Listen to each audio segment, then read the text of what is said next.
So I want to show you all an example of what it looks like to work your way through a story to identify the theme. We've got these three little pigs.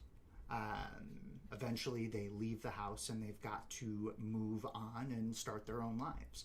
So three little pigs went off. The first one uses straw, and that is what he built his house out of. It wasn't very sturdy, a little bit lazy. He didn't really take his time. So the second pig said, I'm going to build a better house. And he goes and he finds some sticks, finds this man who's got a bunch of sticks for some reason. And he gets the sticks, goes back to where he's going to build his home, and he puts together a sort of log cabin. The third pig thought that maybe he could do even better. He was much harder of a worker than both the other pigs, especially that first one. So he decided that he was going to really try to one-up them on this. Eventually he came across somebody carrying a load of bricks and started to build his house. It was hard. It took him a very long time. The other pigs, his brothers, were out there having fun together, but he knew that his brick house was going to keep him safe from the wolf that his mother had warned him about. The next day the wolf comes, sees the house built out of straw, knocks, let me in, not by the hair of my chinny chin chin, blah, blah, blah, huff and I'll puff, I'll blow your house down. So first straw house is gone. The next day the wolf is walking down, he's hungry again, and he sees the stick house, knocks on the door, hey, let me in, not by the hair of my chinny chin chin, blah, blah, blah, huff and I'll puff and I'll blow your house down. And he does. And then, of course, the wolf eats the second little pig, or in other tellings, both the straw pig and the stick pig go running from the debris to try to find their older, I assume, or at least more responsible brick building brother. The wolf is hungry again, and he sees the third little pig that's inside. The pig sees him coming, so he runs in and locks the door. The wolf says, little pig, let me in. Pig says, no, not by the hair of my chinny chin chin. Well, then the wolf says, I'll huff and I'll puff and I'll blow your house in. But he can't. The wolf gets a better idea. He says, I'm going to go in a different way. Instead of trying to blow the house down, I'll just get in through the chimney. So he said, little pig, I'm going to climb down this chimney. Don't know why he announced it. Not a great idea. And the third pig had just enough time to bring his stew pot over underneath the chimney and bring it to a boil. Of course, the wolf goes down the chimney. The little pig takes the lid off the stew pot, and then splash. The wolf comes down the chimney, falls into the pot of boiling water, and that's the end. If you think back to the beginning of the year, one of the things that we talked about is how there are several different levels of reading, that when you're closely reading something, you're doing that more slowly, you're looking for specific things. First time we want to go through something, we're looking for stuff that is right there. What is happening in the story? Who is in it? Who are the characters? What is the setting? What is the problem? What are the things that happen? Second time through, we want to be looking at craft. So the way that the writer put this together, the way that the writer crafted the work. Is there repetition? Is there dialogue? Is there description? Figurative language, so metaphors or similes. And then finally on our third reading is when we really want to dive deep, like the iceberg right behind me. Why? So what? Why is this important? What does it mean? What is the writer trying to say? Why did they write this story? So this is where we're going to be spending most of our time together during this unit. Now, I'm just going to take a few minutes with you here to walk you through this organizer, which is the task that I'm going to ask you to do for the two stories that you're going to be working with after this during your work time. So what actually happens in the story? One of the things that I like to do is just go through and make it almost like a little list. Well, the first thing that happens is these three pigs leave home.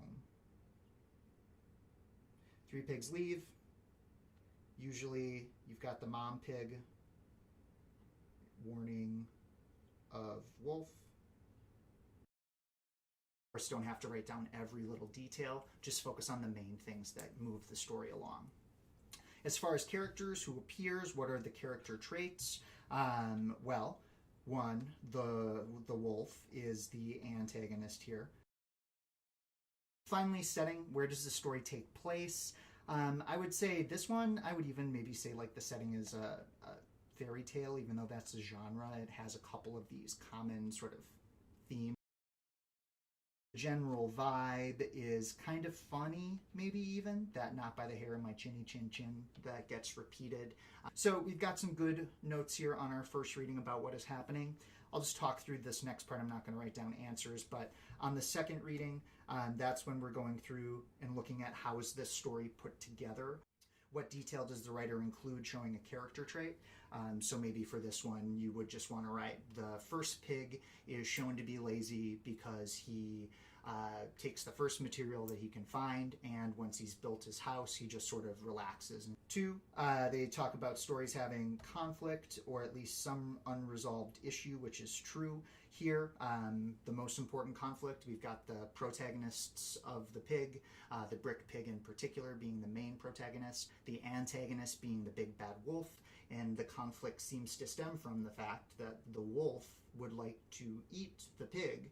That is the action that sort of propels the story forward. Even from the beginning, why do they have to build these houses? Well, according to the mom, to protect them from this big bad wolf. And then finally, number 3, how does this story try to stay sticky and stuck in our head? Again, not by the hair of my chinny chin chin. I'll huff and I'll puff and I'll blow your house in. Rule of 3s, which you're going to see coming up a lot here. There's sort of gruesomeness of the 2 brother pigs just like getting eaten by the wolf. So we're just looking for things like patterns. We're looking for particular words that may stand out to us or details that give us some clues into what this story may be trying to get at. These things are what we refer to as the theme. What is the point about life that the storyteller is trying to make? The first thing you're going to want to do is just sort of make a brain dump. Just list out everything that you remember from the story. Eventually, all of these steps are going to sort of happen at the same time. But for now, I just want you to think about it in steps so that you can really get familiar with this. First, what type of ideas, subjects, words pop up in the story? I wrote down pigs, wolf, there's danger, there's the stew pot, house, hair on my chinny chin chin, forest. On step 2, we want to generalize. So that means instead of saying something like the big bad wolf in our theme statement when we're talking about what the lesson is, we don't want to say you should avoid big bad wolves. Sure, maybe we want to do that in our lives, but it's going to be too specific to be a life lesson.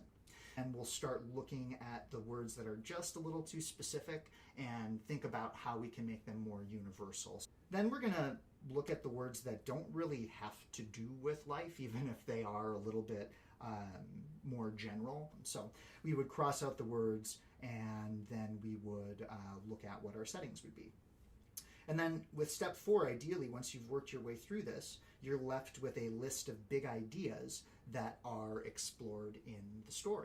So here, I already spoiled it for you, but I've got the lesson that hard work and sacrifice often pays off in the end. I'm trying to be careful with my language and never have you look for the theme. I think that there are oftentimes more than one theme. And then finally here at the bottom, this is where you would write your own theme statement, and you don't want to have any specific language from the story. So you don't want to say for a theme statement, you should always build your house out of bricks. Whereas hard work and sacrifice pays off is something that is more universal, something that we can apply a little bit more in detail. That's about it that I've got for you guys. This is the 3 Little Pigs model for you that I just went through in the video. Let's return back here to our essential questions. Again, we're thinking about how might stories help us live our best lives? What themes are common across world cultures? We're working on identifying the themes that are explored in a story, so hopefully you feel like you can do that with 3 Little Pigs for now. And what I'm going to be asking you to do during this next work time is to describe 2 different fables, 2 different fairy tales, 2 different stories that are from 2 different cultures, but show similar themes. So I'm going to be asking you to fill out one of these sheets for both stories, and then as your final closing discussion. If this was helpful, if you have any feedback for me on this video, things that were clear, things that could be more clear, I encourage you to reach out and let me know. And I look forward to seeing your thoughts on these next 2 stories. Thanks.